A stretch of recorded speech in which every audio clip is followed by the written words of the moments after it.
Hello, beautiful humans. Welcome back to another episode of Naked Sunday.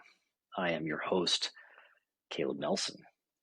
And today we are talking about the direction of Naked Sunday Studios in 2024. So, our agenda today, I want to talk about my reflections from the past year, 2023. We're going to then focus on the mission of Naked Sunday Studios, and then the direction, the things we're going to be looking at going forward, and essentially how we'll be serving people. Because ultimately, we can talk about things, but at the end of the day, I want to be able to support you and do the things to be able to help people grow and become the best version of themselves. As of course, I have Ty here, my little trusty sidekick, wanting to make sure he supports me on this journey in loving on everybody else. He just wants to be part of the party. So let's get into it. Reflections.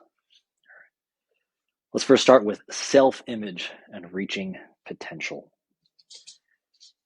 So a great quote right here. As above, so below. As within, so without. As the universe, so the soul. It's a Hermetic quote. Hermes, I can't even say his last name, Trismegistus. I'm not even going to try. But the essential reflection within that, and it goes a lot with much of this work we do here, is that instead of only looking at the external, perhaps it's just a mirror. So with that, my first exposure to this concept about changing the internal was through this book, Psycho-Cybernetics, Maxwell Maltz. He, long story short, he was a plastic surgeon. And what he noticed is that he'd do these radical transformations, at least physical transformations with people. And with a lot of his patients, they still weren't happy. They were still just as upset when they started. And so what he recognized here was this other need to go in internally. So within this, there's a quote from it. The self-image sets the boundaries of the individual accomplishment. It defines what you can and cannot do. Expand the self-image and you expand the area of the possible. So my big takeaway from this is to think, if you don't change what you see on the inside, you will, no matter what, you will always see that ugly duckling on the inside. No matter what's staring back at you in the mirror, you can have the six-pack abs and all that jazz. And I can say from personal experience, because I will reflect on those in coming episodes. You need to shift that. The deeper part of this, if you hate whatever you hate, people, when people hate things, they put themselves as separate, and hate leads to destruction. So that's important to know. If you hate your insides, no matter how much you've shifted the external, you're going to find a way to destroy that external. That comes down to health. We'll use that as the quickest one, but it'll happen in your relationships and it will happen in your business. This is what happens. So this is this internal work we're starting to talk about here, the self-image, how you see yourself. Other reflections have come back to, well, the deeper reflections here is that I've just gone back to the old. That's a lesson in and of itself. What's old is new again, but it never really gets old. Just go back to the things that have got you here. I reflect a lot on the Maslow's hierarchy of needs. Now, there's plenty of critics around Maslow's hierarchy, one of them being that it was mostly just some marketing people who took a thing and made it into a visual concept, and there's other ways to think about a lot of this. That being said, it's an easy visualization to start to convey some of these thoughts here. You can go down the rabbit hole of all the other things, but the primary things, it opens the door to the conversation. That's what I want to help visualize here in this imagery. So the original pyramid was this, or the original levels. There was 5 levels, and this was the physiological needs, the safety needs, belongingness, love needs, esteem needs, and then it gets to self-actualization. From what I remember, somebody can correct me if I'm wrong. Maslow initially only published that work, but didn't publish the rest of it. I believe it was his daughter that published it post-mortem, so after he was dead, for fear of some of the things he started to discuss. Transcendence being that when we start to talk about spirituality, and at that time in history, he was worried that that type of conversation was going to be rejected by the academia and the message would never get out. But for that being said, I'm focusing today on the self-actualization piece. He broke down that self-actualization piece into 4 other distinct places, conversations there. Everything below self-actualization is what you would deem survival needs. Self-actualization is more about thriving. What does it mean to live? What does it mean to be the best of yourself? Be all you can be. So things to think about here on this journey inward, where we will go with this, and you'll see where I'm going with it in a minute. It's broken down to 4 stages. Cognitive. This is about accumulating knowledge, information. You can see people just start to craving building of skill sets and things of that nature. Well, after that accumulation, we need some refinement. That beyond just the intellectual, the refinement, the aesthetic. Aesthetics is about beauty. And this can go for your body. Think about everybody who finally has got all the things they need. They're so smart, whatever. And they're like, I finally got to just take care of my health. And they come back to finding beauty and take away the excess, the extra pounds, the extra pain, the extra things. But that goes with everything else.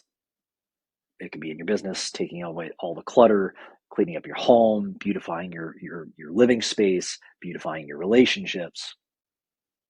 And why this is important, when you think of beauty, it's about taking away all the extra. And a great example of this is in sculpting. My father is an artist. We went to San Francisco Art Institute. I don't even believe it's open anymore. I think he was telling me. One of the things he was fascinated most by was these brilliant sculptors of the past, where they would just carve and chisel things out of marble and stone. And it's the idea that they could see and hold this image of beauty within their mind, and they just took away the excess. That's what the idea here is. What this leaves us with, and this beautification process. Now, on the surface, it might look like you're losing the weight, and it looks very practical. It looks like just like any other person who's going to the gym trying to shed a couple pounds, especially into the New Year's resolutions time. The difference is the motives behind it. It's about refining yourself, and it's about removing the excess so you can start to see the deeper beauty that lies underneath it. This is a deeply spiritual process, so we'll cover that in a second.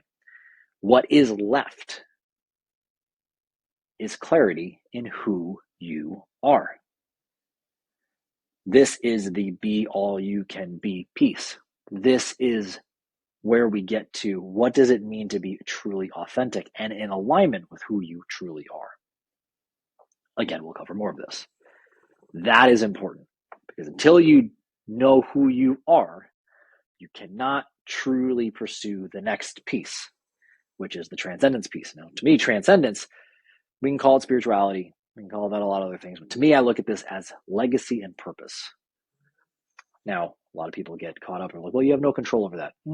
The point is not so much about controlling your legacy, it's about the intentionality and fulfilling your role in your lifetime, and upholding all of your capacity to give and to give to the next generation in whatever means that's going to be for you. But until you know who you are, you're not going to be able to see the next thing. You have to know your place before you can see where you're going. Tyson, come here, bud. Speaking of somebody who wants to know where he's going. So, continue with these reflections. Now we're going to talk about creating the alignment for success. This is where the deepest part of my journey has gone in this past year, and it leads to mission in a second. The role of spiritual fitness. And I will tell you right now, for a long time, I really grappled with this because of my history and a cult and religious background. I just rejected a lot of those things, and I struggled to come back to a deeper sense of connection. And for a long time, it was easier to talk, like to be silly and talk about look better naked and all that. But I knew underneath that we were needing to do something else, because that's really what I was after, creating the different piece. And this was something I really struggled with. And then I discovered this term, landed on it. I was in a conversation with my friend about it. we're talking about spiritual fitness. And what is this? Before we can even talk about it, what is it? So it's the state of health and well-being concerning an individual's inner life and values. I had to go doing some research. What this encompasses, especially if anybody ever works with me, you'll note this is what we really talk about. It encompasses personal beliefs, values, and ethics. We're going to nurture a sense of connection to something larger than oneself. Remember that legacy piece. Remember that purpose piece. That's what this is fueling. It's not necessarily religious, so that's important for people to know. It can be if you want it to be, and it can be housed in your faith practice. And perhaps this is a faith practice.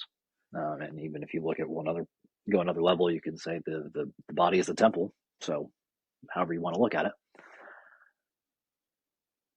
From a non-secular perspective, I'm going to keep it that way because I like to be agnostic when it comes to this, because one of the biggest problems I see in this world is the religious camps of stuff, and it's beyond just religions. You see it in business, and you see it in health. You see all the different diet trends. They're all these rigid, this is the way, the only way, as opposed to it being a way. I want to take some of these roots of that, and then you can apply those tools. What are some of the common themes? And this is what I'm talking about here. So what we're really focusing on here is personal growth, mindfulness, and emotional balance. The ultimate goal of improving your spiritual fitness is to develop a sense of purpose, inner peace, and resilience against life's challenges. If nothing else, the resilience is the key, because when you know who you are and what you stand for, you're going to arrange your life in a way that it gives you the best shot at overcoming the unknown. That's the ultimate of life's challenges. The ultimate of life's challenge is what happens after you die. There's the legacy piece. What happens after you're no longer there? How resilient is your efforts of your lifetime? How much does that message and that meaning of your time pass on? Not about having your name on buildings and stuff like that, but influencing culture and generations, especially with the lens I care about with people that are heart-centered leaders and entrepreneurs that I work with, is how do we leave a better world for tomorrow? Where this leads to is how spiritual fitness fits into this realm of holistic health. And I say this from a place that sometimes it's probably difficult for people to follow. Well, why is he talking about business when he's talking about health? And why is he talking about relations when he's talking about business? Why is he talking about health when he's talking? Because they're all the same thing. That's why. When I think about this, you have to zoom out far enough to see how all the pieces fit into your life. There is no real such thing as a work-life balance. There is life, and work happens to be a thing within life, and your health practices have to be a thing within life, and your relationships happen to be within your life. So when you see that self-care, quality connection, meaningful work, that's what I call the Nexus of Happiness. When you align those things appropriately, you're going to feel fulfilled. You're going to give yourself, that's the alignment of that, and the consistency and the repetition of doing those few things consistently is what builds the resilience. If anything, that purple ring that encompasses all those things there will expand. The muscle will grow. It will be more resistant to life's obstacles. So what we're talking about here is creating an ecosystem for that aligned success. You are not separate. Most people that I work with, especially when they feel burnt out and they're feeling lost and they're feeling like they don't trust things, they feel disconnected, they feel all these other things. We'll talk more about burnout in a second. They are treating those different elements of their life like different silos, not seeing how they are all connected. This is important because you have to think of this as cumulative stress. Every input you put in is stress on the system. Whether you look at it as good or bad, it's still stress and it impacts everything. So we need to think about how we integrate your health practices, your relationships, events and practices as well, habits, routines, and your work. With this, when you create and intentionally cultivate a lifestyle that promotes this environment that can fit everything, then you're happy and healthy. Then cool things happen out of nowhere. That's what it is. you find a sense of inner peace, which I really look at as knowing who you are, and you're happy. Go figure. Next level. I think about leadership every day, especially that as I talk about legacy. I think about how we impact others. So I'm going to bring up this metaphor. Perhaps you've heard it before. It's the flea in the jar metaphor. So what happens here, if you take a bunch of fleas, you put them in a jar, they can jump very high, and they could jump right out of it. You leave it open. But if you put a lid on the jar and you close it, they'll start jumping up. They'll bang their head against the top of the jar, and the rest of them will stop. After a while, they'll tire themselves out. They believe they can't jump any higher. When you take the lid off again, they still will continue to not jump beyond the capacity of the jar, the height of the jar. Furthermore, others that get input in there also see that revelation, or also see these other, they can have babies and whatnot. Once these other fleas have offspring, they too also do not jump with outside of the bounds of the jar. Why is this important? You are the leader of your life. And especially if you're responsible, I'm speaking to the people, especially like my target demographic. If you're in a leadership position, if you are the head of your family, you're a parent, husband, wife, whatever, you're the leader of a business, maybe you're the CEO or the solopreneur or whatever it is, you're responsible to clients, to staff, to whomever. You are in the leadership role. As far as much as your limitations of that lid, wherever you've put that because of your internal beliefs, that's how far you can take other people. So if you're feeling stuck in your life and you don't like how far you are, guess what? You're stopping the progress of not only people that are currently in your stead, but you're only showing them that that's as far as they can go. And they in turn, to their own kids, to their own families, to their own organizations, whomever you're leading, will also only be capable of going as far as that, as their current position. So I want you to reflect on that thought right there. Are your current actions helping or limiting your loved ones, your organization, your community, and perhaps above all, future generations? That is the most important part of this. Why it is so important to take onus of, and ownership of your life so that you may positively impact all those other people. It is not selfish to make yourself a priority for the sake of being more deeply selfless later on. So with that, taking a bunch of those things there, I'm reiterating this just on a previous episode, but more clearly, more definitively, the mission of Naked Sunday Studios is to create generational health through holistic lifestyle transformation. Remember, the importance here is that a holistic lifestyle transformation is not just going to be about doing some more squats and eating some more meats and vegetables and walking some more and drinking more water. Those are just tasks. Yes, they will help you lose weight, but it will not change the lifestyle if you do not shift everything else around it, including your environment at your work, including how you go about your relationships, and including how you even just go about your health practices. If you do not change it, you are not going to create sustainable, lasting change. And that's ultimately what generational health is about. The other part of that is you got to go back and help the other people because you need to decide to stop. And we're going to go into that, especially in other conversations. You need to stop the passing on. Everybody calls it about the generational trauma, but so many people just want to keep blaming the past. You must take ownership of this and say, I'm going to forgive. And in turn, you will heal the past, make space for the present, and then you will give so much more space and growth opportunity for the future. And that's what it's about, because you're not going to live beyond at least this physical lifetime. Maybe you'll, wherever you believe in all those things, maybe it'll come back in different forms. So with that, we're going to talk a little bit about how I've been supporting people and giving you more clarity around this whole look better naked inside and out thing. So my flagship program is called the Empowered Leader Project.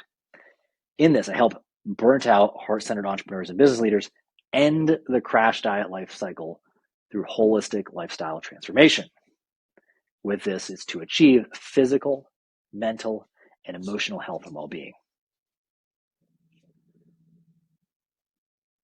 Why this is important? Let me reiterate this. Burnout does not just affect work. People are like, oh, I'm burnt out at work. It impacts every aspect of your life. You know this already. If you're checked out at work, you're going to go home and feel you're going to just, kick back, throw back a beer and just check out on life, or you just might miss out on your family's opportunities to connect for, game night or whatever the thing is. It is a sign that your lifestyle is out of alignment with your values and your purpose. That's why you don't feel motivated. That's why you don't feel driven. That's why you feel this existential blah. How do you know you're experiencing these signs and symptoms? Well, we're going to cover that in a second. So let's talk about this. What are the signs and symptoms? The health indicators. Let's start here. This is the easy ones. Unexplained weight loss or gain. Yeah, weight loss is part of it too. Some people just like lose weight all of a sudden. Currently, in our current world right now, the obesity epidemic is by and large one of the biggest problems in the United States. It is not the problem. It is a symptom of the deeper problem. I've talked about that in the past. The spiritual health crisis. It is because of these things we're talking about. We don't have a collective purpose. We don't have a collective focus. We don't have a collective self-understanding of our individuality. The weight gain and the environments that we're put in, especially so we don't know how to deal with the overwhelming abundance across the nation. The weight gain is probably the most common, especially with the proliferation of foods that are not super nourishing. Chronic aches and pains, those will show up all the time. People are just like always not feeling good. Constant fatigue, so lethargy and just like that malaise, that just low energy. Frequent headaches or migraines. I was thinking more like stress headaches, tension headaches, things of that nature. There's a lot of different migraines. I'm not going to go down certain levels of migraines and those types of ideas because those are not my expertise, but this is more the stress-induced type of stuff. Brain fog and difficulty concentrating. Now, there's a lot of different things that could encompass all those things and specific genetic things and all the other things. Those are all pre-existing conditions that are triggered by some of these deeper things. There's the classic, what's it called? Your genetics loads the gun, but your lifestyle pulls the trigger.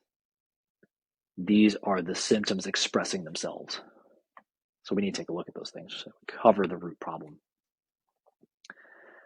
In your relationships, these are the signals where burnout might be occurring there. You're going to feel disconnected or distant in your personal relationships. And for the record, I should have also said this. I've done all these things. This has been my own personal journey out of it, so I like helping people not do the same thing. Increased friction or arguments with your loved ones. Lack of patience or increased irritability towards your family and friends. And then this one's real sad, is the withdrawing from social activities you once enjoyed, where you no longer are finding joy in your life. That one's pretty heartbreaking. And then in work, loss of passion and motivation. You're like, well, what's the point of all this? Why am I doing this? Often you feel overwhelmed by tasks that used to be manageable. Usually that's leading to a lot of procrastination, or it's a byproduct of a lot of procrastination because I don't care. So why not just kick it down the road and deal with it tomorrow? Increased chronic stress levels and anxiety because there's even more unknown as all these tasks start to pile up. Difficulty managing and communicating with staff or clients. If you don't know who you are and you don't know where you're going, how do you think you're going to communicate what you're all about and where you're going as an organization? That's going to be difficult. How do you think that's going to deal with? How are you going to think that's going to affect your financial prospects? Clarity and direction is super important in saying, yeah, we're in the right place and we're going the right place together. This is why it costs what it costs. And it's going to mess with your sales. That's the byproduct. That's another sneaky one I could put in there. That's a trickle-down effect and a longer-term consequence of that. And a lot of that, especially that don't feel valued by your clients, is because you don't get clarity. So you're no longer feeling valued by them. They're no longer paying you, or they're leaving, or they're wanting some other obscure thing, or they're not valuing for you for the other things that you've given because you didn't clarify it or didn't acknowledge that that's what they're there for. And they no longer align with your values or goals. So you might realize, like, oh, this is the wrong place. This is often, especially for somebody who's still in a lot of abundance, you realize, oh, I climbed the mountain, but I'm surrounded by people that I don't want to be on the top of this mountain with. This is the wrong mountain. I need to go find the right mountain for me. What are the problems in the way? So these are some of the practical things that typically come up. These are two most common things people will say to me. I have no time and I have no energy. Let's go with the no time. This is an indicator of a misplaced attention and focus at home and work. Bet you dollars and donuts, you're distracted and you're not productive. You're busy, but you're not productive. It will show up on your schedule, and ultimately, time is money, right? So it's going to show up and start to affect your bank account. You're going to see where you're spending a bunch of things. You're probably spending on a bunch of stuff to numb out from the existential angst you got going on. Low energy, go figure, especially since most people eat when they're bored and they're distracted or they're numbing out, crushing popcorn or cookies or whatever mindlessly while they're just vegging out on the television. Low energy is an indicator of poor health practices, and it will ultimately show up on the scale. And I talked about it being a weight loss thing. That's not the common one I see. Most people would say, I want to lose some pounds, especially in my entire fitness career. It's like, hey, I either want to get stronger or I want to lose some weight. So somebody who's lost a bunch of weight, if I want to get stronger, that's not as common. Current societal kind of popular thing, hey, I want to lose some weight. So it shows up on the scale. So now it gets us to the alignment essentials. What are the pillars of spiritual fitness? I'm going to cover this more in depth in other episodes. I'm just giving you a general overview, especially talking about some of the things we're talking about within the direction. The things we will be continuing to focus on. If you can think about these as subcategories, what we're going to continue to break down for you guys, and why this stuff is important, you can look for that in coming episodes. We'll start here with core values. I've talked about it before, but core values they're going to provide you a framework for authenticity and aligned decision making. That's important. I've gone into a little bit before on other conversations, but I firmly state, if you define yourself by your core values, you're going to be super happy because that's flexible. It goes into everywhere you go, no matter what roles change. You become a parent, you get a new job, you start a new business, whatever the thing is, that identity will travel with you. It's how you show up in the roles that you fulfill. That is very resilient, which is what we talked about there with spiritual fitness, is what we want. The next thing is time management. Again, this is going to be a big one for a lot of people. If you can't manage your time, you can't manage your health. Like, it can't express that enough. And if you can't manage your time, again, time is money, you can't manage your money. Go figure. Ty, barking for emphasis. Come here, buddy. Come here. I got a treat for you because you were so emphatic and reminding everybody that this is what it's all about, right? Come here, bud. So with that, time management, this is about schedule. And I've heard it, I can't remember who I heard from. So when I find out who it was, I will make sure I give proper accreditation. If you struggle with time management, the first thing you do is have a schedule. The amount of people I know that don't have a calendar that they can look back on, Ty, come here, bud, is astounding. If you don't have a calendar that you look at constantly that helps you frame your life, then you have no idea what's going on. You don't even know where your time is going. You're not even aware of the fact of your appointments. You're just kind of like, oh, I'm going to whimsically do it. Sure, okay. That's fine if you have very little responsibility. But when you have a lot of responsibilities, you need to know where your time's going because people will pull at your energy. So it has to prioritize the people and the projects that align with your values and goals. Go figure, people and purpose. And then energy management. We'll talk a lot about that.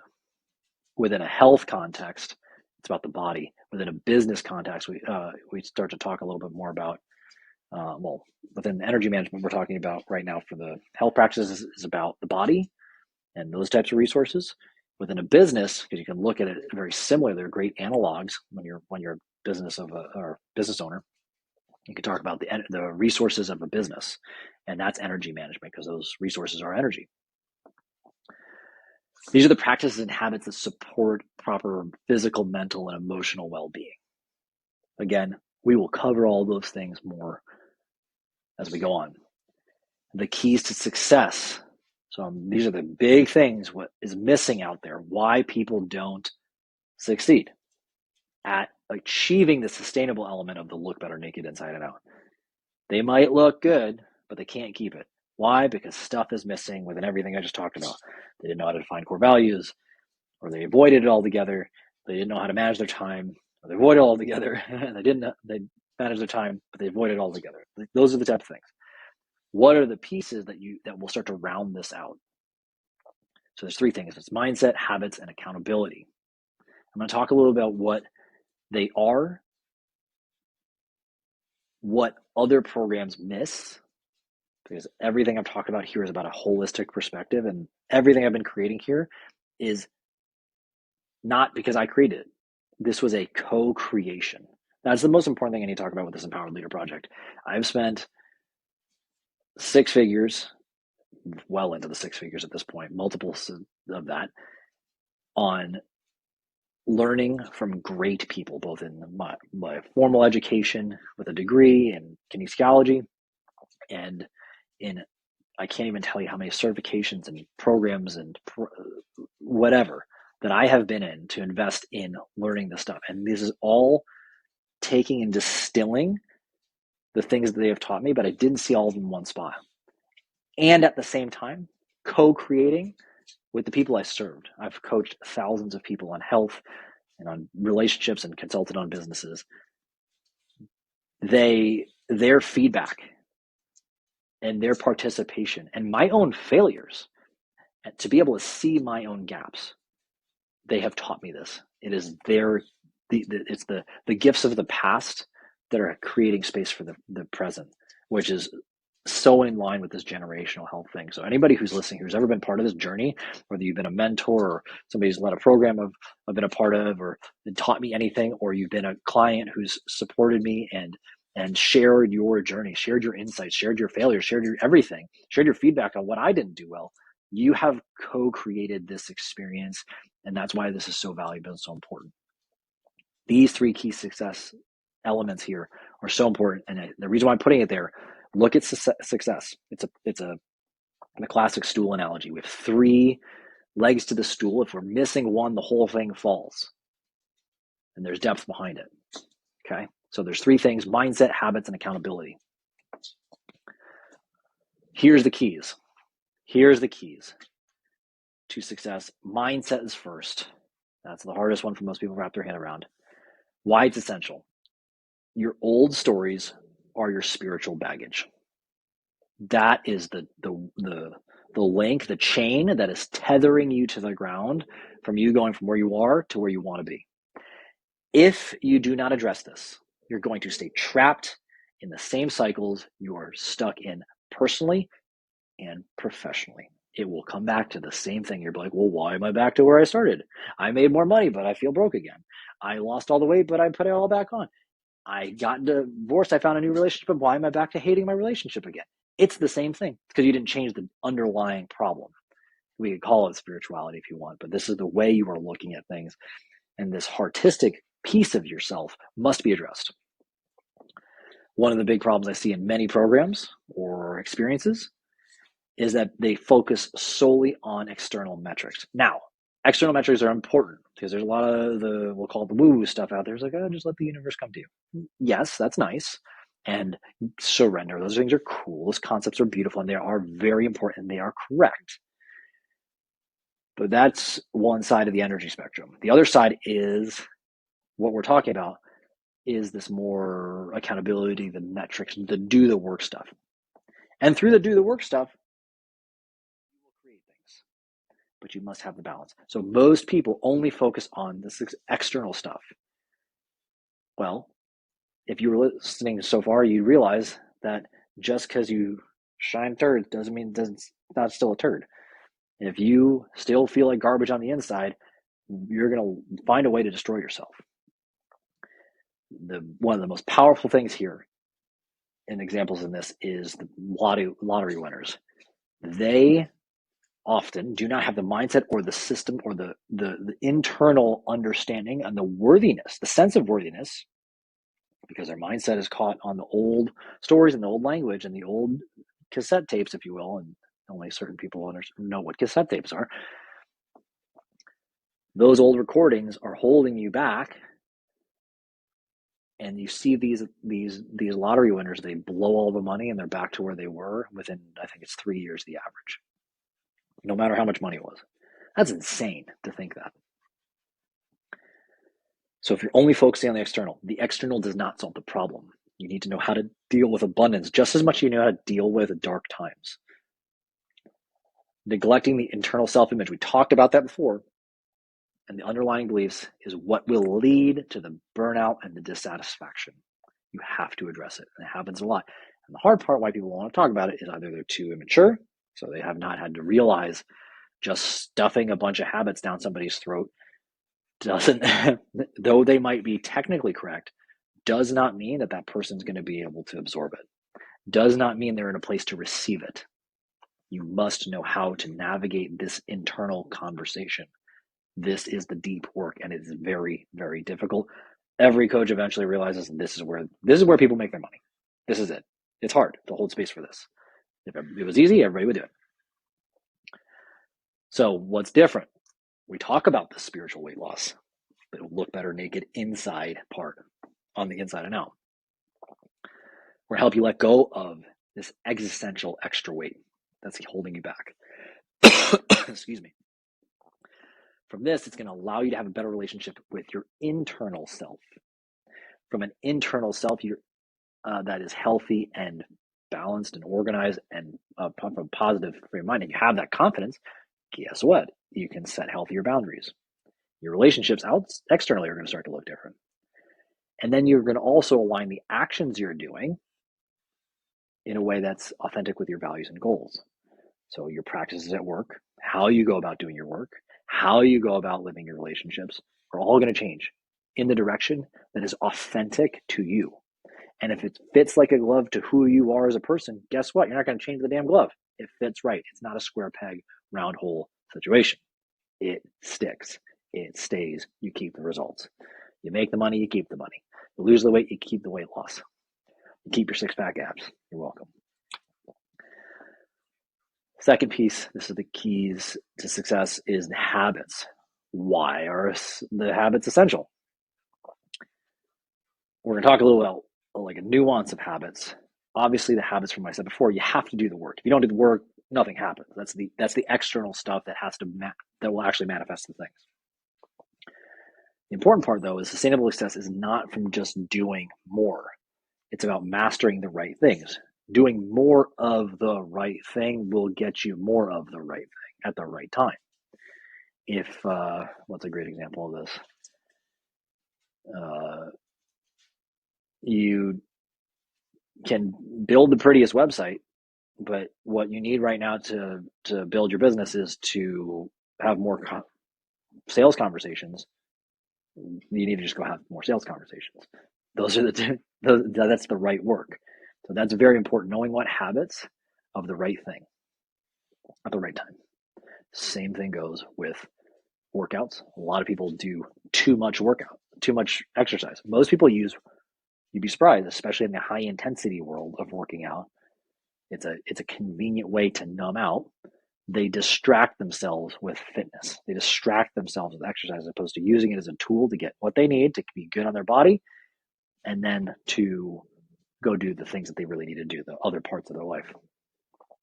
This is crucial for developing the resilience and effectiveness in both your personal and professional life. Like I said, you got to know what to do, when to do it, how much to do it. The problem in other programs, this happened a lot, and I can especially attest to this for myself in spending a lot of money in being these types of programs. They'll pitch you the perfect program. They'll pitch you the perfect programming, whatever it is, the perfect workouts, the perfect name it. And they shove a massive amount of work down your throat. Not that work is bad, but they focus on just do more. And there is a time and a place for doing more. But they're not taking a look at the entire system. Is the system capable of absorbing that right now? It might not be. That's why they need to think about being adaptable to the consumer. The consumer, if it's the right fit, you have the right space, or you know how to help them get into the right space. Think about somebody who's like a busy mom who's also working a job and got 3 kids. Just saying, here, carve out 3 hours to do meal prep on whatever day and all that other stuff, and then carve out 3 hours every day to work out is not realistic. Doing more did not help them. And they might, out of guilt and shame, talking about the mindset stuff, try to do it. And guess what? They'll burn out. They'll fail. They'll resent you. They'll resent themselves. They're going to feel even worse. And go figure, they're going right back to where they were. Not only go back to where they were, but feel worse about it. There's a burnout cycle. There's a crash diet lifestyle. They miss the importance that this has to be sustainable for lifelong habits. Thankfully, I've always been around like a holistic perspective. So that was easy for me that was an easier one in the physical health world for me to wrap my head around. Habits, why are we different? Well, we're going to focus on mastery over more. The people that come to me, people that I work with, have already done this path. They know what to do. Ironically, they know way too much. So we need to focus on going back to the basics and doing them well. Because the real problem is they haven't been doing the basics consistently. In the end, go back to the beginning. I said a lot. This means when we do mastery over more, we're adapting and personalizing the program to your current ability level and the pace at which you can consume it so that it will actually stick. I can talk at you all you want, but if you don't digest it and don't understand it, it doesn't matter because it's just like I'm talking to a wall. And it's not your fault. It's my fault. I need to learn how to communicate it. This leads us into that do less better stuff. Make the message clear, concise, give the directions clear and concise, and make it manageable so it fits into your lifestyle. What this does, this is the super important part, it's going to increase your confidence. When you're more confident in your ability to do the thing, you will do the thing. When you do the thing, that's called compliance, you do the work. You get the result. Go figure. Imagine that laundry list. Let's say that a former coach gave you 10 things to do, and they said, you need to start doing that every day right now. And you didn't do it because it was just too overwhelming. Well, a year from now, you might be doing all 10 of those things every single day, but it needed to start with just doing one of those things very consistently all the time so you felt confident and you integrated in your life and you knew how to be adaptable when you traveled, when you had a busy day at work, when the kids were going crazy, when you're having a fight with your spouse, what have you. Confidence is key because if the gap between your current level of confidence and your confidence to be able to complete the thing is too big, you won't do it. You'll be non-compliant. You will procrastinate until you give up. That's the loss of hope. That's the loss of belief. When that happens, you're done. Then finally, accountability. Why is accountability essential? Oh, this is the other side of love, by the way, people. Most people don't like accountability because it usually makes you feel like you're saying no. Eventually, you need to learn how to just say no to yourself because that's about discipline. True accountability is about aligning your actions with your inner values and goals. This is an intrinsic, internally driven, internally motivated thing. Doesn't matter what I say or do, it has to come from you. And that's important because you're living your life, not mine. Why should I tell you how to live your life? That seems ridiculous to me. I can give you guidelines. I can share my experiences. I can tell you what's worked for me. I can give you some context to what historically works well. At the end of the day, you're going to be the one who's making some decisions. Why is this important? Because this fosters autonomy and long-term commitment. Because you're committed to yourself. You're committed to living your life, not somebody else's dream. Crazy what happens. And especially when you feel like you can stand on your own 2 feet, because you don't need other people, you start to choose other people because you want to work with them. And you know that when you have other people in your ecosystem that align with you, you choose to associate, whether it's spending money or being around them more in a certain way. You know you improve because they help keep you in alignment with where you want to go. They call you out on your stuff because you want them to, not because they've not because they want to shame and guilt you into it. They do it out of a pure place of love. And you know that. Shortfall in other programs. This is also pretty key. This is where I've also known, especially with novice coaches or people that are very, very insecure, they rely on external motivation and pressure, and they use shame and guilt tactics. They say it's all on you. Everything works as long as you do the work. Yeah, but we talked about habits and dosing and all those things before. These are shame and guilt tactics. Now, whether or not they're wrong or right is irrelevant. How they're communicating this, and this is where we get into a lot of important stuff around how you're getting people to buy into themselves, is so important. You don't need a tyrant to tell you how to live. Not at this point that we're talking about. This is about allowing you to learn about yourself and you to have dominion over yourself. I hate having people that are just like, aside from having my own family, like kids and whatnot, that are like quite literally dependent on me, like other adults who can't stand on their own 2 feet and live their own life and can't take ownership of their responsibilities and things like that. That's exhausting because you put yourself as a crutch. That dependency is not healthy because one day I'm going to die. That's not healthy. We'll talk more about that in a second. What happens with these types of programs is that there's no personalization. It's cookie cutter. Just do this thing this way. Well, you're not a cookie cutter. You're a human being. You're an individual. Tyson, come here. You're an individual that has had unique experiences in your life. Does that mean that there's not key tenets and key concepts? Notice I've shared a few key concepts that all resonate, but that's a framework that you can work within. It's not the only way. It happens to be the way that I found that works the best and things you can come back to that we can communicate. With that, it relies solely on that external pressure. I am not saying that people do not get some success for that. I'm not saying some people don't get a lot of growth. And some people, it gets them to the next level where they need to go in their life. And if you look back to Maslow's hierarchy, it probably served and sufficed for one of those other levels. We're talking about different levels here that on the outside might look like it creates the same result, but on the inside, it's different.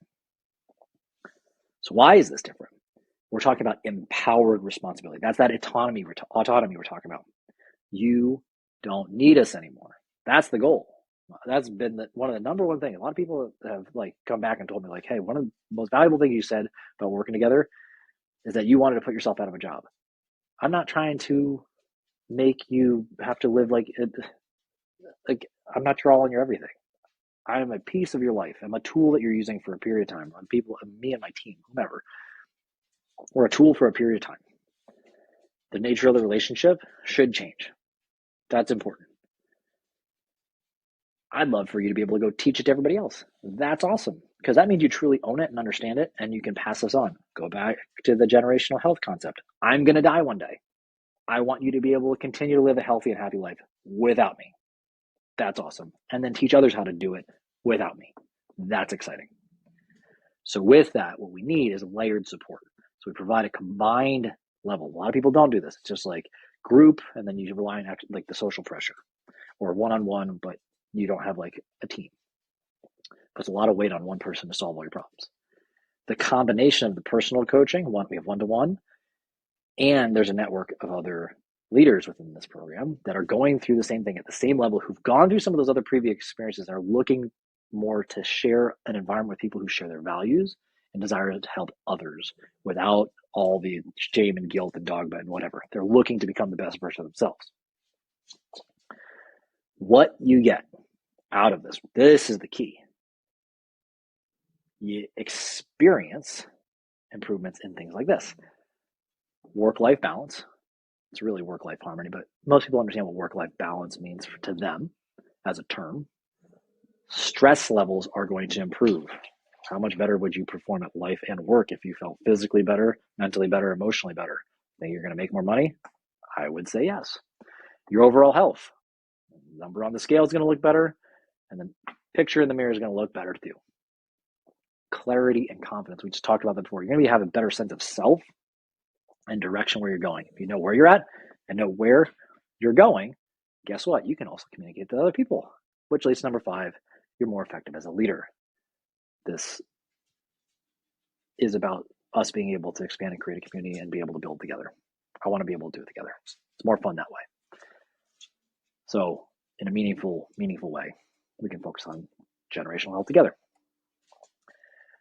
So to recap what we discussed today, we talked about the reflections on 2023, the importance of positive self-image, developing your spiritual fitness and the holistic health approach. And I'm going to continue to do this one. The mission, I'm going to reiterate, our mission is to create generational health through holistic lifestyle transformation. And then finally, direction.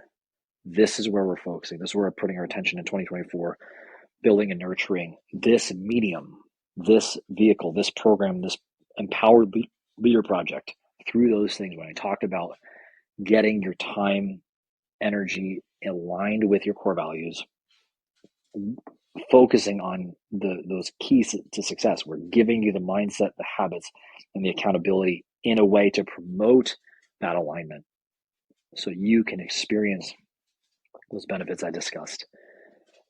That work-life harmony, feeling more connected with your loved ones, lower stress levels, better health, better leadership effectiveness at work.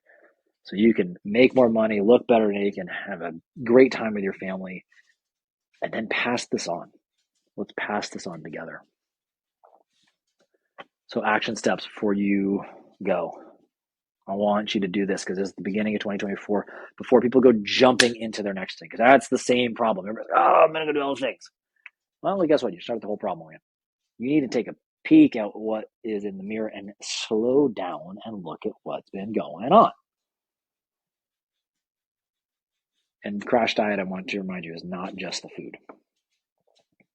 Okay, I'll keep reminding you of that. I want you to reflect on your current lifestyle as a whole. Zoom out. What's your track record to 2023? And if you can look back even further, look even further. Write it down. I promise you that's a powerful exercise. What are the trends? I guarantee you a bunch of the stuff, if you've made it this far, the bunch of stuff I've already talked about today, you're going to see how it sneaks in. It comes and creeping its darkness through your mind and into your schedule and into your health habits. It happens every time. You're going to assess, what do you want? Set your goal. I would take a look beyond just health. Right? So what does health mean? How do you want to feel a year from now? What do you want your relationships to look like? And what do you want your business to look like? What have you done before? So this is a part of coming back to the reflection. Why did it fail? Because if you don't know why it failed, you're not going to be honest. And you also need to take ownership of why it failed. What do you need to do differently for this to succeed? So maybe you were getting the wrong accountability. Maybe you're trying to do too much too fast. Maybe you were not addressing your mindset. Were you one of those other programs? Maybe you need to put all those things together. And then ask yourself, what do you need for support? This is one of the biggest things that the people I work with struggle with, asking for help. If you want to leave a massive legacy, you cannot do it alone.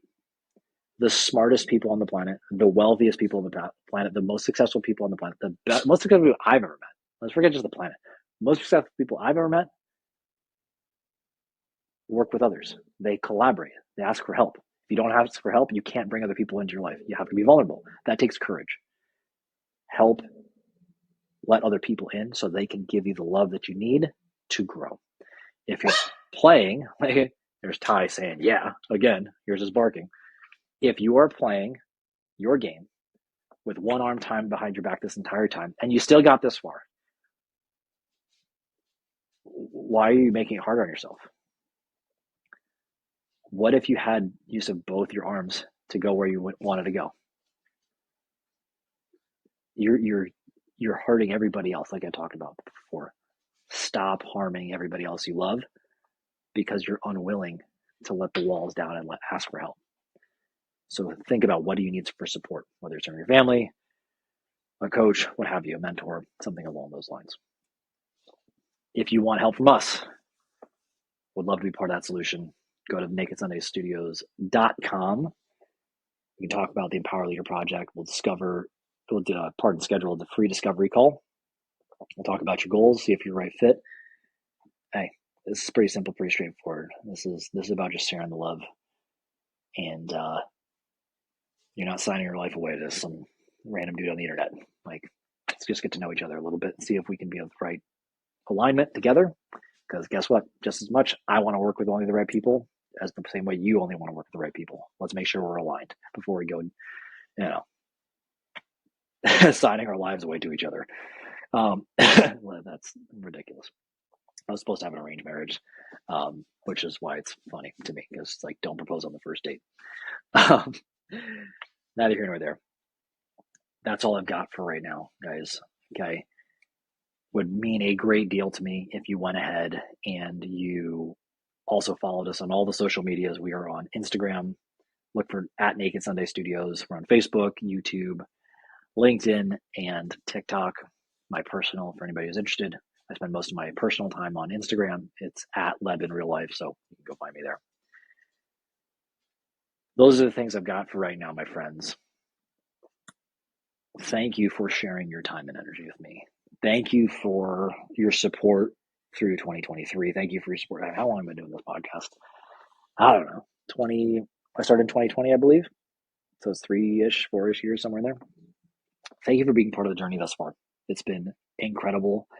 And more importantly, you've challenged me. Everybody who shared their time and space, both in clients, in mentors, in guests, in friends, and family, you've challenged me. I didn't know when I started what Naked Sunday was. Ty, stop, buddy. I didn't know what Naked Sunday was when I started it. I started with the singular premise of, what do I enjoy doing? And I enjoy sitting down and talking to people. I like hearing your stories. I like listening. Ironically, that's what most of coaching is. I would do that every day for the rest of my life just because I enjoy it. Because when I get inside and I hear your stories, I feel like I can go on a journey and I can feel connected and feel loved. I can feel love, true love, because we can share an honest, authentic, vulnerable moment together. And I get to be present with something real. And in that, you've helped me hold up the mirror and see myself. And you've helped me become more clear on who I am, who I serve, why I serve, and where this whole thing is going. So that's a long way of saying all of that I shared today came from you. And I could not thank you enough for your generosity in just being present, however small or large you have been. That's all I've got for right now. Thank you again for sharing your time and energy with me today. And until next time, I remind you to love everybody.